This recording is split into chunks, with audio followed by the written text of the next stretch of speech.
Today's review is brought to you in collaboration with our friends over at thedjhookup.com.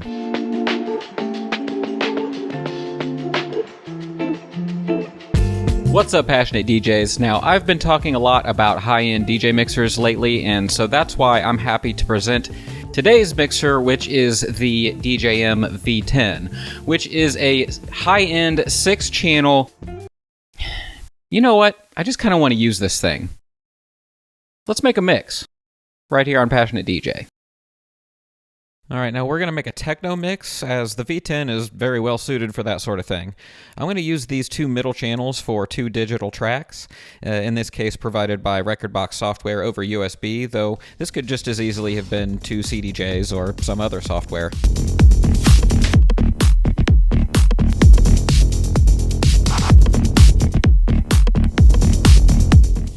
Since these are fairly recent songs with modern mastering techniques that give them a lot of punch, we're just going to set the gains for these and kind of leave them alone.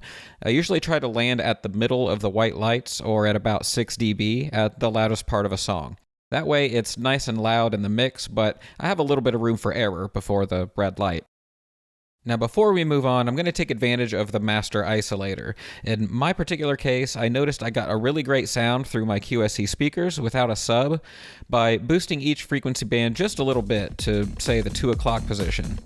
This replaced some of the low-end kick that I'm missing by not having a sub hooked up, while giving some extra sizzle to the highs. I didn't want to overdo it, but just add a little bit of the V10's color to the sound. Let's bring these songs down for now. Next, I want to introduce a vinyl record. This song has some cool percussion that would be nice to add some spice to our otherwise pretty clinical techno beats, but because records need to be mastered a little differently, and because this song was released back at the turn of the millennium when music was a little less compressed, this record sounds a little bit weak in the mix.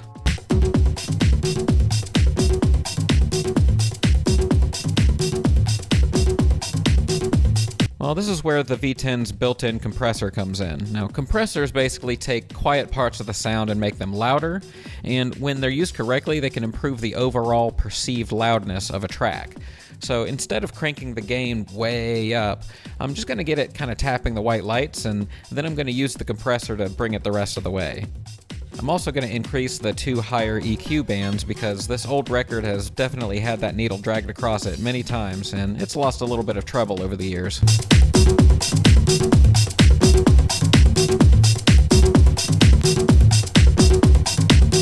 And there we go. This sounds much more like it can compete with modern songs that we'll be mixing it with. Here's a before and after for comparison.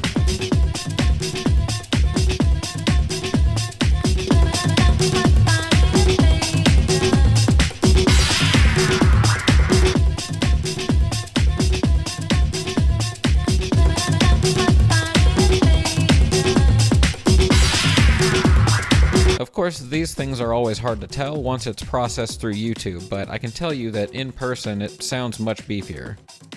For my purposes in this mix, I'm really trying to capture those mid-range bongos and such, so I'm going to EQ out the bass drum and let the other songs handle that.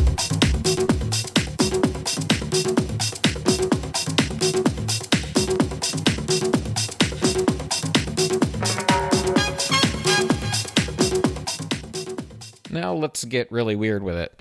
I want to add a live synth, and in this case, live synth means my 40-year-old Commodore 64 computer, which will connect to this input on channel 6.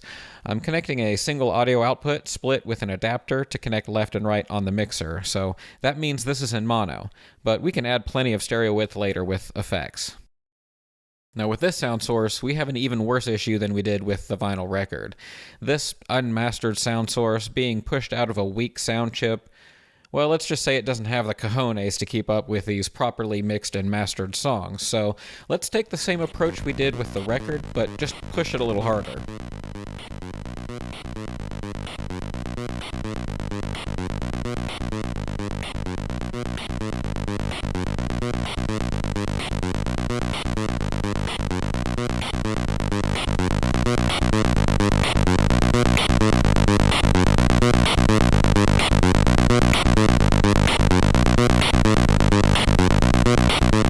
There we go. So now that classic 8-bit analog warmth can be heard piercing through these modern tracks.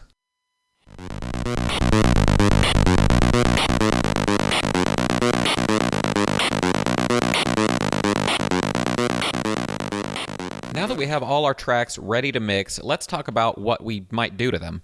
As we saw before, the V10 has a 4-band EQ instead of 3 for extra control, as well as a 3-band master isolator.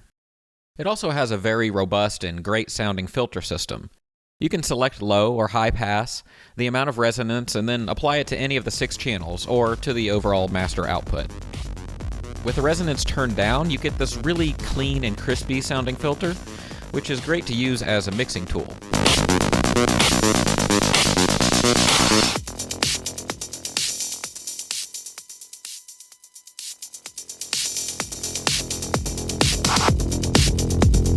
Cranking the resonance up gives it that squelchy Pioneer mixer sound that you can use as an effect, such as during a breakdown or build-up.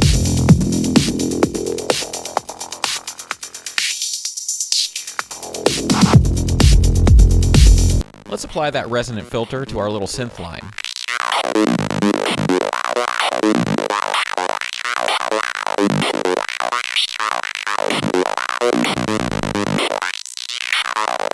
Hey, check it out. We just made acid techno.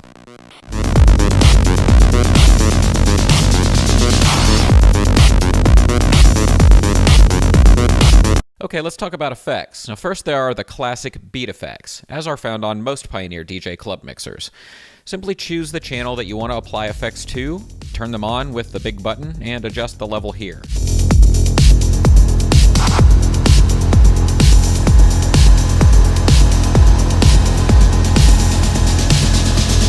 You can also modify the parameters on the little touchscreen.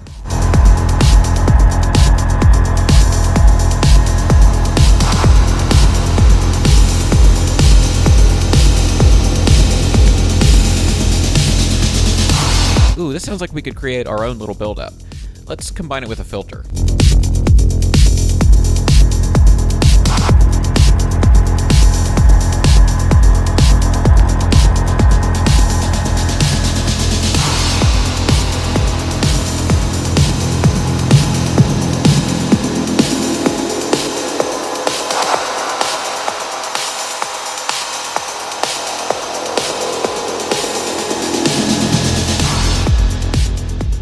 Okay, that's pretty fun, but what if we wanted to take those sounds and send them somewhere to be processed? Well, the V10 has connections for 2 external sends, as well as 4 built-in ones. Here's the built-in short delay.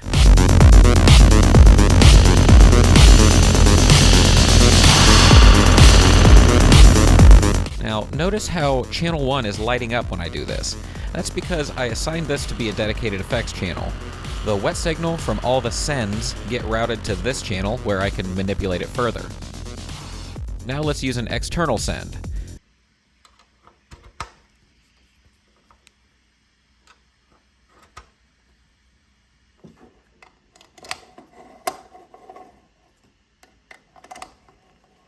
I've connected a guitar pedal to EXT1, and this will give us some cool delays. Now again, notice how the effects are happening on channel 1, because that's what I told it to do.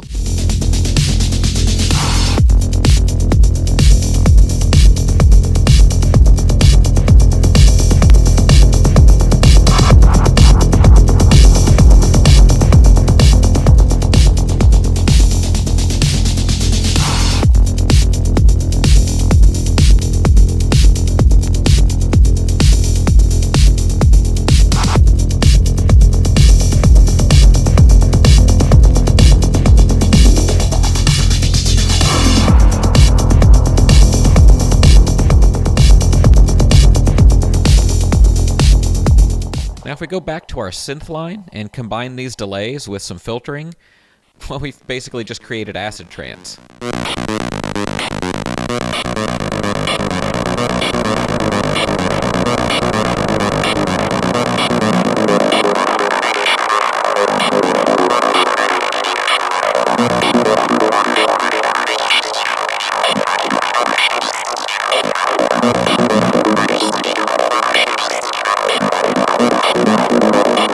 since this is a post-fader send effect, the effects keep on playing even when the song's removed.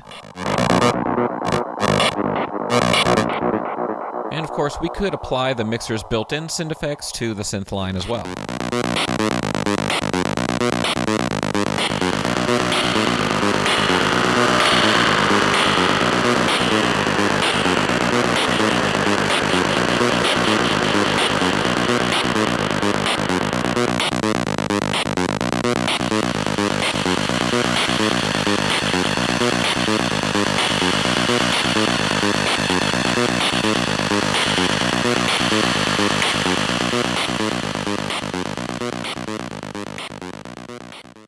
Now, Pioneer DJ has actually put out two different versions of this mixer.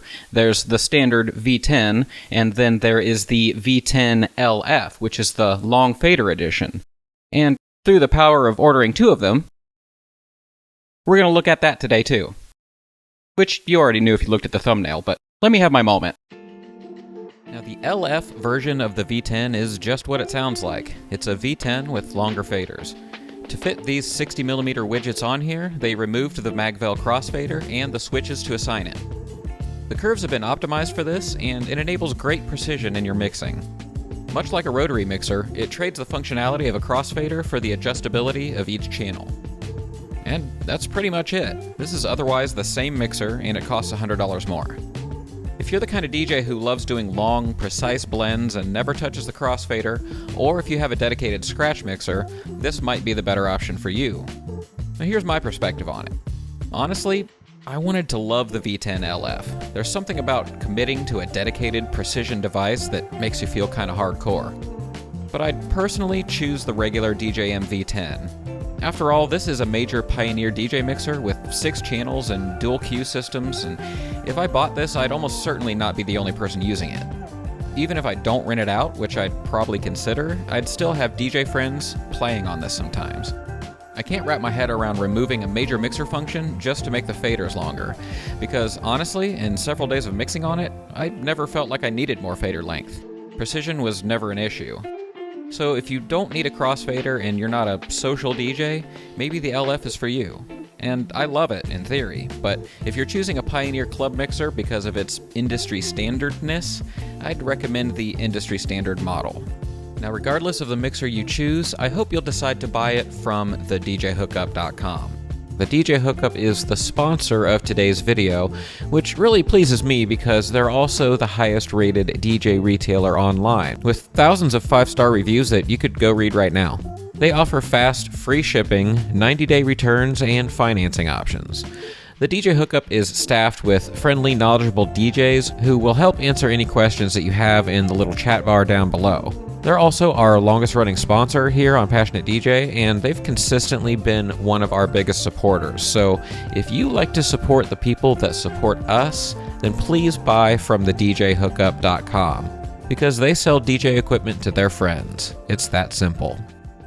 Here's a quick look at the back of the mixer. As you can see, it has connections for all the sources you may want, including 6 line and 4 phono connections, and tons of digital ins and outs for lossless connections over long runs. You can use the Ethernet port to connect to your Pioneer DJ network, or even use an old-school 5-pin MIDI connection with your synth hardware. And here's our send-return network. And this is how we connected our guitar pedal to add effects to our little mix.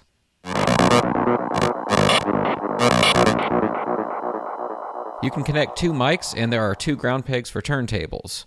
Finally, I should mention the multi-I/O up top here, which allows you to connect a USB processing device and lets you get really fancy with routing. Now, rather than make this video any longer exploring this, I'll link to a video below where Pioneer DJ explains it, probably a little better than I can. Now, whether your connections are analog or digital, you're pretty much covered here. And don't forget that you can just connect it straight to your laptop using one of the 2 ports on top of the mixer.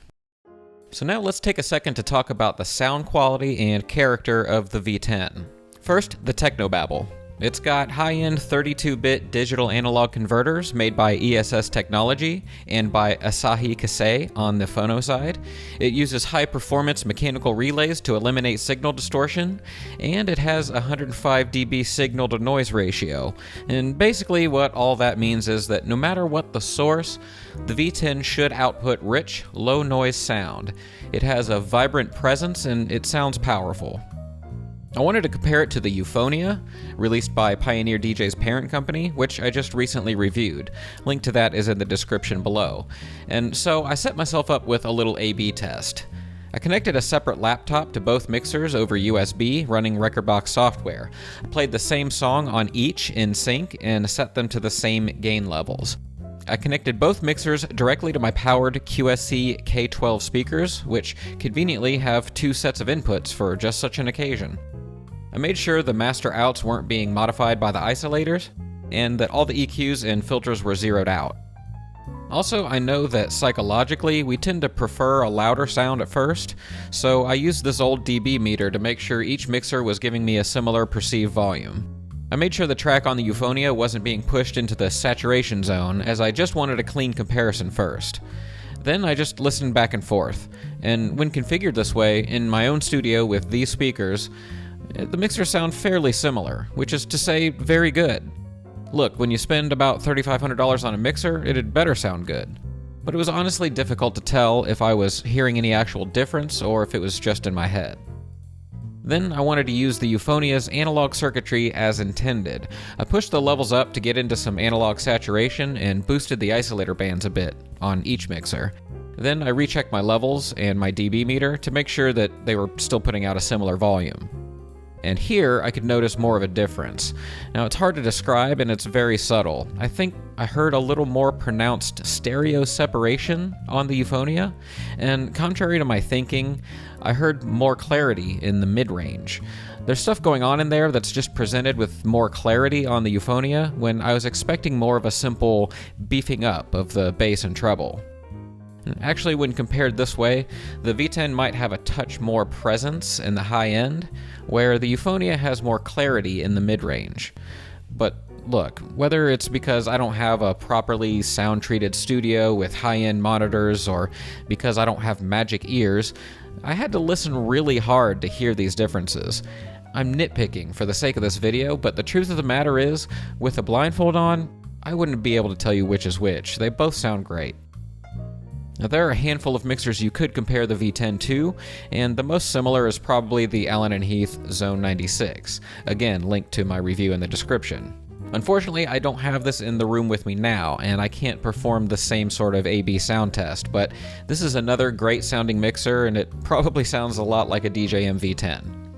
What I can talk about is the design of these two mixers, and in this sense, I very much prefer the V10. I mentioned in my Zone review that while I loved that mixer, its design is very fussy and unnecessarily complicated. Looking at one is a bit stressful. But that's not at all my experience with the V10. I hooked it up and immediately knew what everything did. There's symmetry where it belongs. All 6 channels work in basically the same way. The main parts of the mixer work the same way a DJM-600 did over 20 years ago, and the newer tech is laid out in a way that makes sense. You also get a ton of good effects with the V10, where you basically have to BYO effects to the Zone. Of course, Zone EQ and filters are legendary, and it's about $1,200 cheaper than the Pioneer, so take that into consideration. If you'd be interested in me doing a deep dive comparison between the V10 and the Euphonia or the Zone 96 in my This versus That series, leave a comment down below. Yeah, I'm not sure if anyone's actually cross-shopping the Euphonia with this, but hey, maybe you are. If you're a DJ, or especially a DJ live act hybrid, who wants to be able to connect various sound sources and route them, who cares about sound quality, this is the mixer for you. It enables you to get precise and surgical with your individual tracks and mix them how you want. Whereas the Euphonia is for the DJ who wants to let the individual song speak for itself, while enriching it with analog harmonics and outputting the best possible sound. And so there you have it, folks. That is the V10 and the V10 LF. I really don't want to send these things back. I'm really becoming a big fan of the V10. Look, what I hope that I've really expressed through this review about the V10 is its versatility. I mean, you can hook up anything that you want to this thing that creates audio, and it's going to get the job done, whether it's a 40-year-old 8-bit computer, a vinyl record, or a modern track, or anything in between. Live synths, drum machines, anything you want to connect. If you're like a live musician, electronic musician, not just a DJ, then this is going to be a great mixer for you because it lets you connect all of the things, and it brings them up to levels that are, modern and big and beefy with those compressors. And so it's a mixer that really enables you to do so much. And I think that that's what this mixer is. It's a great enabler. Now, at $3,500, of course, like any other Pioneer DJ mixer, this isn't going to be for everyone. But the person investing in this mixer is quite likely investing in their forever mixer. And it's a good choice for that indeed. It's future-proof, it sounds great, and you really can't go wrong if you can afford the money. So that's going to wrap it up for our review. Thank you so much for watching. If you want to order yours, go get it from thedjhookup.com. And as always, keep on spinning.